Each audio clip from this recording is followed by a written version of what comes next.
The old cowboy, Jedediah, nearly rode right past it. The wind was howling down from the peaks, a lonely sound that made the mountains feel even bigger, even emptier. Under that sharp, cold sky, the collapsed cabin looked like just another pile of forgotten wood and frozen earth, a grave marker for a dream someone had long ago. Nothing should have been alive in that wreckage.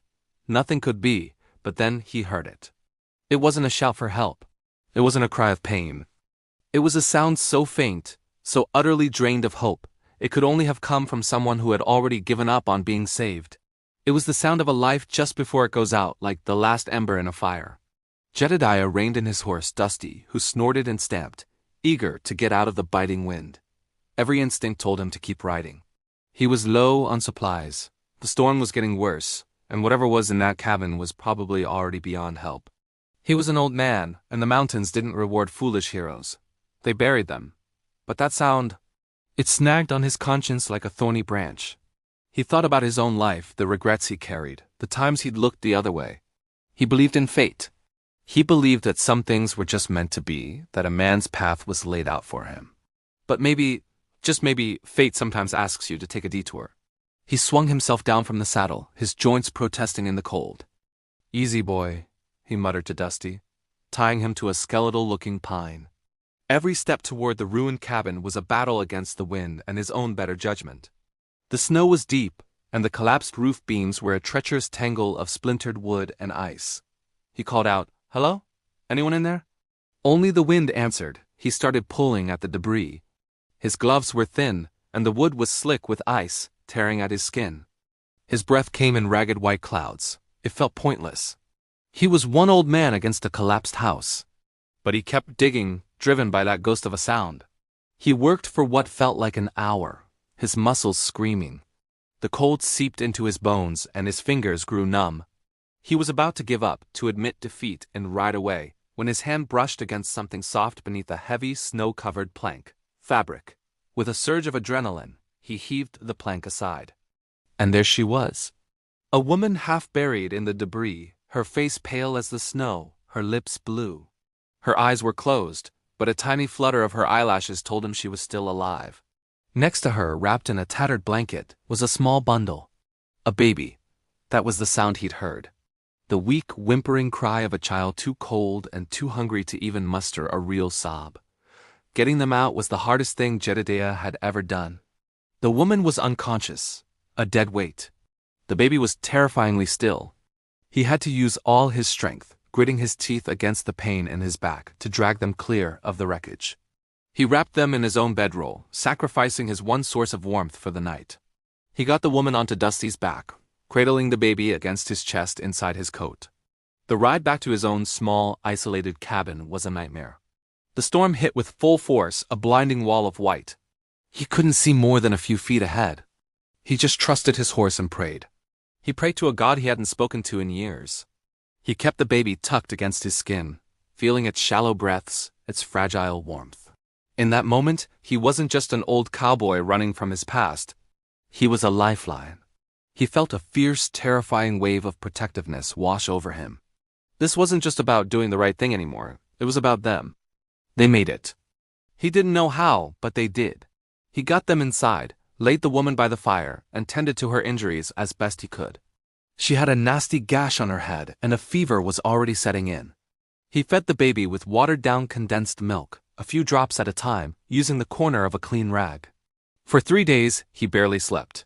He tended the fire, boiled snow for water, cleaned the woman's wound, and coaxed the baby to eat. He watched them, these two strangers who had fallen into his life from the sky. The woman, whose name he didn't even know, tossed and turned in a fevered sleep, muttering words he couldn't understand. The baby, a little girl, slowly grew stronger, her cries becoming a little louder, her grip a little tighter on his calloused finger. On the 4th day, the woman's fever broke. She woke up, her eyes wide with confusion and fear.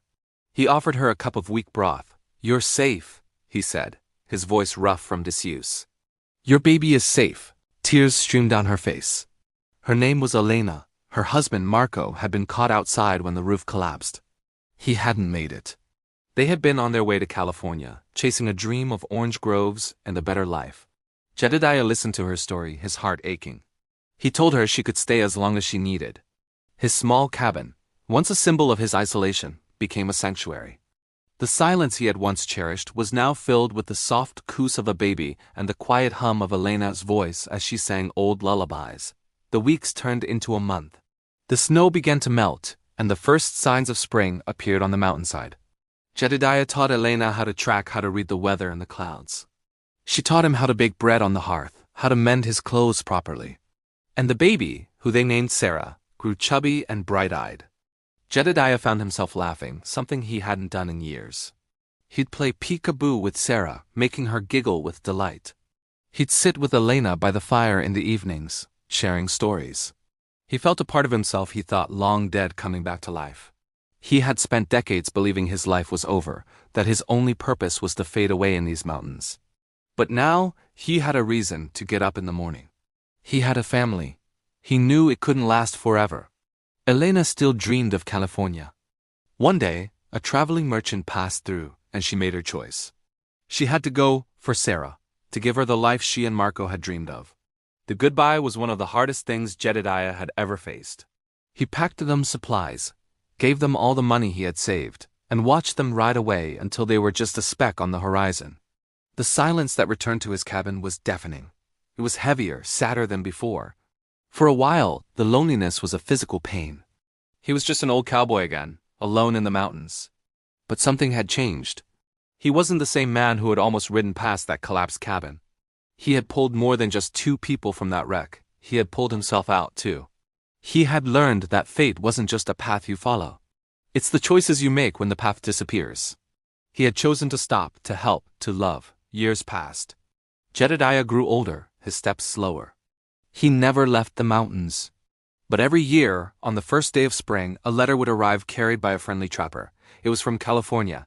It was filled with stories of orange groves, a little girl learning to read, and a life that was happy and full. Every letter ended the same way. We never forget you.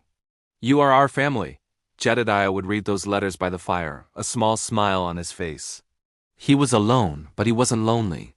He had saved a life, and in doing so, he had found his own. What he pulled from the ruins that day had indeed changed 3 lives forever. And one of them, the most important one, was his own. He understood now that sometimes the greatest treasures aren't found on a map, but in the detours you take along the way. A storm had passed, but it left the land bruised and broken. Snow clung to the trees like regret, and the sky hung low, gray and heavy, as if it was still deciding whether to finish what it started. Along a mountain trail, a lone cowboy rode slowly, his horse picking its way through a maze of fallen branches and shattered rock. He wasn't looking for anything in particular. Men like him rarely were. He rode because riding was the only thing that kept the past from catching up, the only rhythm that could quiet the ghosts that followed him. The steady clip-clop of hooves was a language he understood better than words, a promise of distance from memories he'd rather leave buried in the dust. He spotted the cabin by accident, if you could even call a pile of splintered wood and crushed stone a cabin anymore. It was a ruin, a scar on the landscape. The roof had caved in completely, its heavy beams driven into the ground. The walls had folded inward like tired bones, surrendering to the storm's fury. It looked abandoned, forgotten, just another victim of nature's indiscriminate power. He would have kept going. Anyone else would have. There was nothing here but sorrow. But then the horse stopped. It stood still, its body tense. The cowboy tugged gently at the reins, irritated at first by the sudden halt. Then he noticed the horse's ears were pricked forward, locked on something the man hadn't yet perceived. The animal was listening intently, its breath pluming in the cold air. The cowboy fell silent, his own senses suddenly on high alert. He held his breath, straining to hear what had captured his horse's attention. That was when the sound reached him. It was thin, fragile, almost swallowed by the biting wind, a faint whimper. It wasn't loud enough to demand help, but it was just loud enough to beg for it. The sound went straight through him, bypassing the calloused shell he'd built around his heart. A tightness gripped his chest, a feeling he hadn't allowed himself to experience in a very long time. He dismounted, his boots sinking into the fresh snow. He stepped closer to the wreckage, his gaze scanning the chaos of debris. "Hello?" He called out, his voice rough and gravelly from years of disuse, more accustomed to the silence of the open range than to conversation. There was no answer. Only that weak, desperate sound again, closer now and unmistakable. It was human.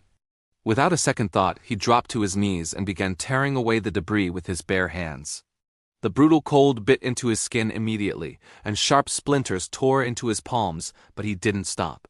He couldn't.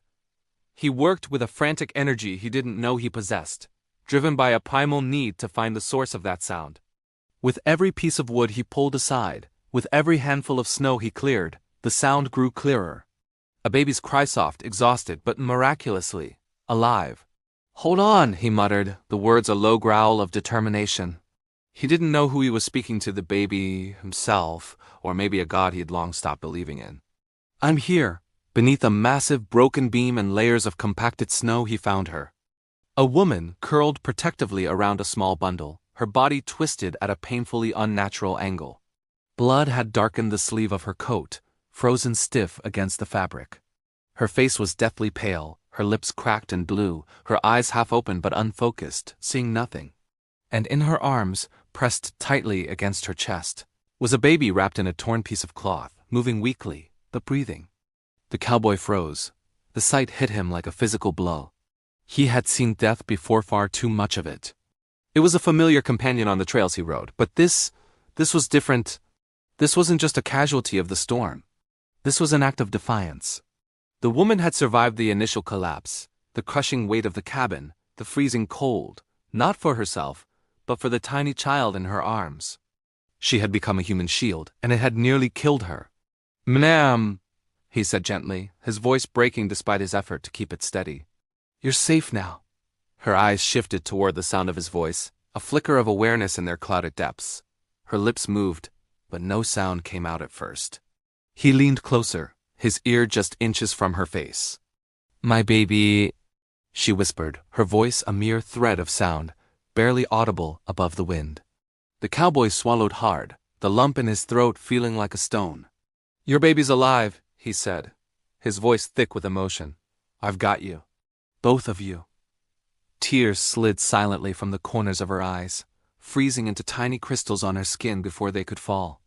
He saw then that a heavy beam was pinning her leg, trapping her. There was no way to lift it cleanly. It was too heavy, too awkward. He braced himself, planting his feet in the snow, ignoring the pain that was screaming through his own arms and the burning protest of his muscles. With a guttural roar, he heaved. The wood shifted, groaning in protest, just enough. Inch by agonizing inch, he dragged them free from the wreckage. His hands were numb, his muscles felt like they were tearing, and his breath burned in his lungs. When it was finally done, he collapsed beside them in the snow, clutching his bleeding hands, his body trembling with exhaustion. He stared at the two fragile lives now resting beside him, their survival a heavy, unexpected weight in his world. The baby, now free, cried louder, stronger, as if finally realizing that help had truly arrived, that the long, cold darkness was over. The cowboy looked up at the vast, indifferent gray sky and let out a breath he didn't know he'd been holding for years. He had spent his life believing that some people were meant to be alone, that he was one of them. It was a belief that had offered him a strange sort of comfort, a justification for his solitude, but that belief shattered right there in the snow, beside a dying mother and her newborn child. In that moment, he was no longer just a rider passing through. He was a rescuer, a protector. He knew, with a certainty that settled deep in his bones, that his journey had just changed forever. This was only the beginning. The seasons changed slowly, the way they always did in the mountains, quietly, without asking permission. The heavy blanket of snow that had once entombed the world began to retreat, melting into gurgling streams that carved new paths down the slopes. The earth, frozen and hard, softened under the persistent sun, and tiny green shoots of life pushed their way back through ground that had looked utterly dead. With each passing day, the small, isolated cabin no longer felt like a place of rescue. It began to feel like a place of becoming, a crucible where something new was being forged from the wreckage of the past. Clara grew stronger. The deep ache in her bones lessened, and the ghost of the storm faded from her eyes. Her limp remained, a permanent echo of the avalanche, but it no longer defined her. It was simply a part of her story, not the whole of it. She learned the rhythms of the land, guided by Jonah. She saw how he lived with it, not against it, respecting its power while drawing sustenance from its bounty. She learned to read the clouds, to know the scent of rain on the wind, and to find the wild herbs that soothed and healed. Eli, the small life she had protected with her own, grew astonishingly fast. His laughter, once a fragile, tentative sound, began to fill the spaces in the cabin Jonah never even knew were empty. It echoed off the rough-hewn walls, a sound of pure, untainted joy. The child reached for Jonah instinctively, his tiny, perfect fingers curling around the man's rough, scarred hands. Eli was unafraid of the calluses, the faded scars, the harsh history written into Jonah's very skin. To Eli, those hands were simply the ones that held him steady, that offered him a piece of carved wood, that were strong and safe. Jonah, for his part, tried to resist what was happening. He fought it with every fiber of his being. Men like him, men who had seen the worst of the world and carried its weight, believed that love was a fleeting, temporary thing. It was a warmth you might feel for a moment before the storm inevitably returned to take it all back. He had built his solitude like a fortress, wall by wall, to keep the world out, to keep loss at bay. But every morning he woke to the soft cooing sounds Eli made from his makeshift crib. Every evening he found himself watching Clara as she rocked the child by the fire, her quiet humming a melody that settled deep in his chest. And with each passing day, something inside him, a knot of grief and self-punishment he had carried for years, began to loosen. The walls he had so carefully constructed to survive began to crumble. Not all at once, in a great crash, but stone by stone, just enough to let the light in. One evening, as the sky bled into shades of orange and purple, Clara stood beside him on the small porch. They watched the sun dip behind the jagged peaks, painting the clouds in fiery colors. The air was still and cool. "You saved us," she said softly, her voice barely more than a whisper, yet it carried across the silence between them. Jonah just shook his head, his gaze fixed on the horizon. "No," he replied, his own voice rough. "I just heard you." She turned to him then, her eyes clear and steady in the fading light. "Most people don't," she said, and in those 3 words he heard a universe of understanding. She saw him.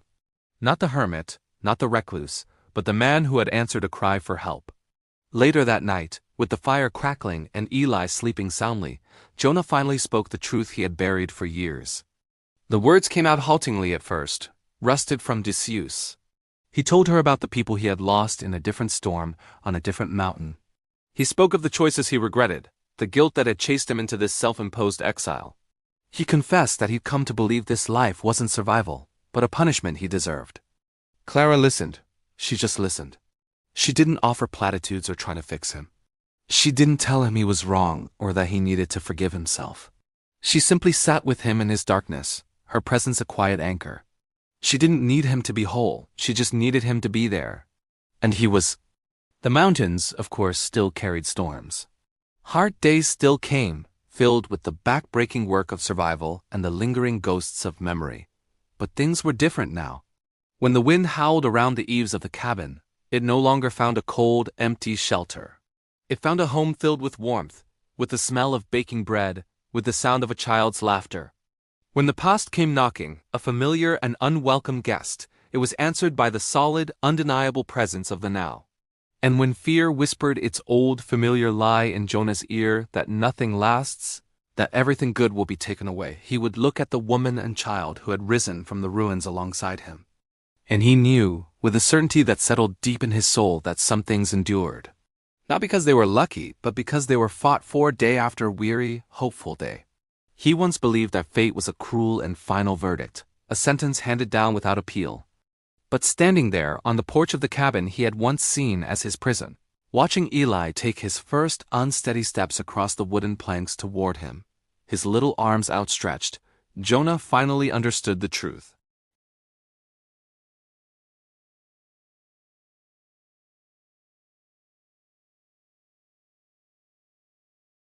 And sometimes it just waits. It waits for someone willing to dig with bare hands, to sift through the wreckage, and to have the courage to stay.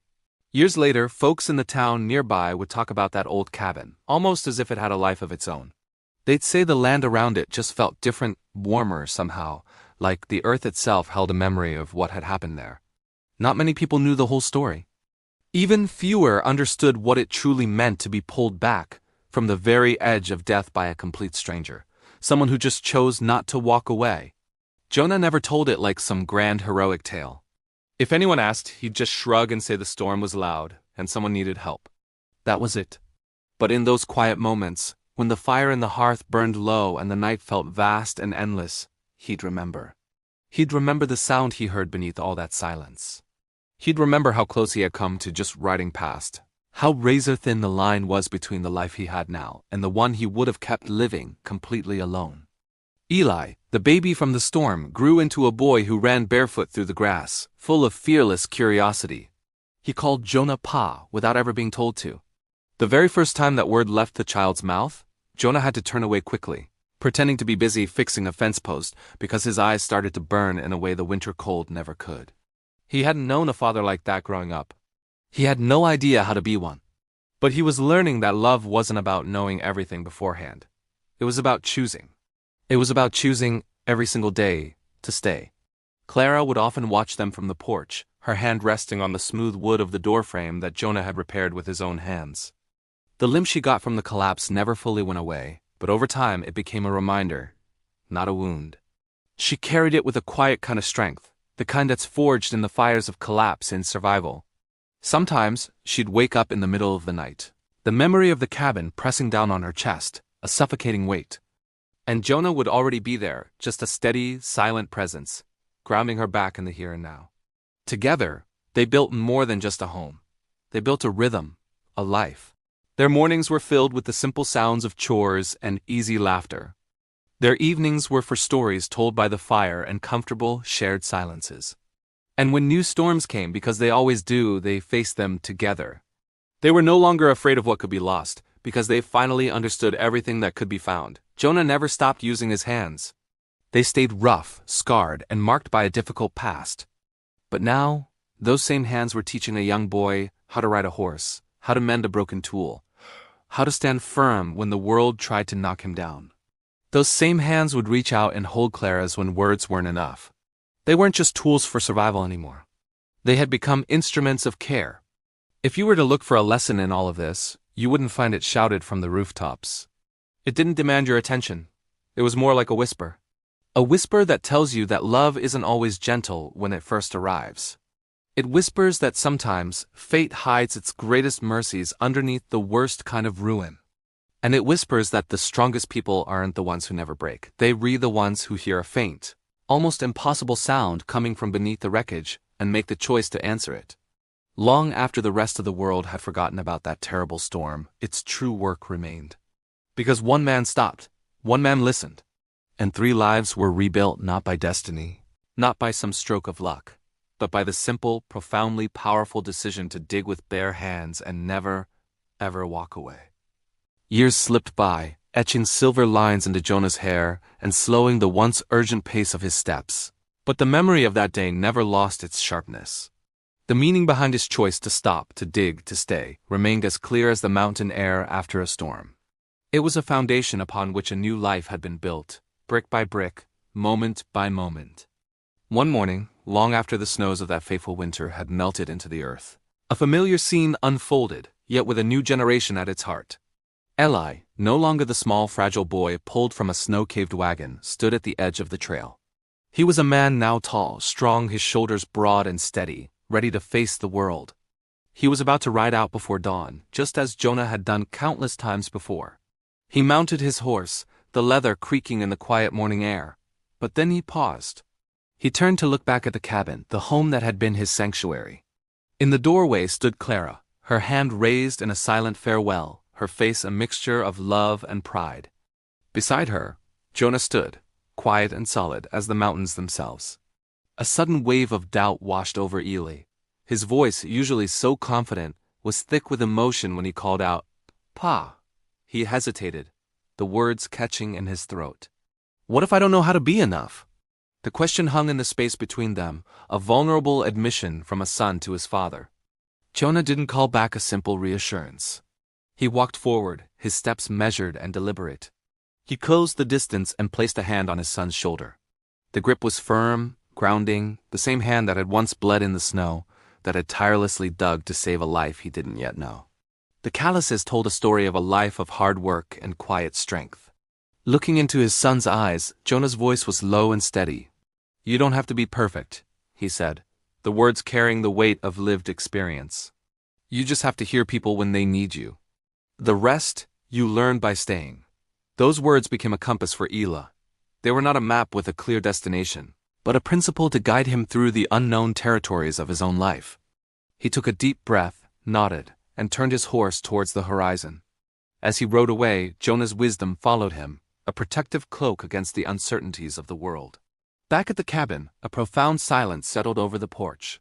But it was a different kind of silence than the one Jonah had known for so long. It wasn't lonely or empty. It was full, rich with shared history and unspoken understanding. Jonah and Clara sat together on the porch swing, its gentle creak a soft rhythm in the stillness. They watched the land breathe, the first rays of sun painting the peaks in hues of gold and rose. The mountains stood as they always had, ancient and unmovable, their rugged faces a testament to endurance. Yet in the soft morning light, even they seemed softer, their sharp edges blurred by the dawn. Clara leaned her head against Jonah's shoulder, a gesture of comfort and complete trust that had been repeated 1,000 times. "Do you ever think about that day?" she asked softly, her voice barely a whisper against the vastness of the landscape. Jonah didn't need to ask which day she meant. He nodded slowly, his gaze fixed on the distant horizon. "Every day," he answered. "Do you regret it?" She asked, her voice even quieter. "Do you regret stopping?" He didn't answer right away. His silence wasn't one of hesitation, but of reflection. He looked out at the land he had roamed alone for so long, and then at the cabin, rebuilt stronger than it had ever been. He saw the life they had forged together, a life shaped not by the absence of hardship, but by the presence of courage. A life born from a single choice on a bitter day. Finally, he turned his head slightly to look at her, his eyes holding a depth she knew so well. "If I hadn't stopped," he said, his voice clear and sure, "I would have survived. But I wouldn't have lived." In that moment, the wind sighed gently through the pines. It carried no threat this time, no bite of an impending storm. It carried only memory, a gentle echo of the past that had shaped their present. And that is the truth of it, isn't it? It's a truth so many of us never realize until it's too late. We expect life's big changes to announce themselves with grand signs, loud miracles, or dramatic turning points. We wait for the heavens to part or for a clear path to illuminate before us, but more often than not, life doesn't change that way. Sometimes the most profound transformations begin with a nearly missed sound. A whisper on the wind. A moment when you are tired, so bone-weary you feel you can't take another step. A moment when you are wounded, bleeding your own frustrations or sorrows onto the trail. A moment when it would be so much easier, so much more logical to just keep going. To focus on your own survival, your own path. But somewhere out there, just beyond your line of sight, buried beneath the wreckage of someone else's storm, there is a faint cry waiting, a call for help that is easy to ignore. A life that hinges on a stranger's choice, and when you choose to stop, when you choose to listen to that quiet sound over the roar of your own journey,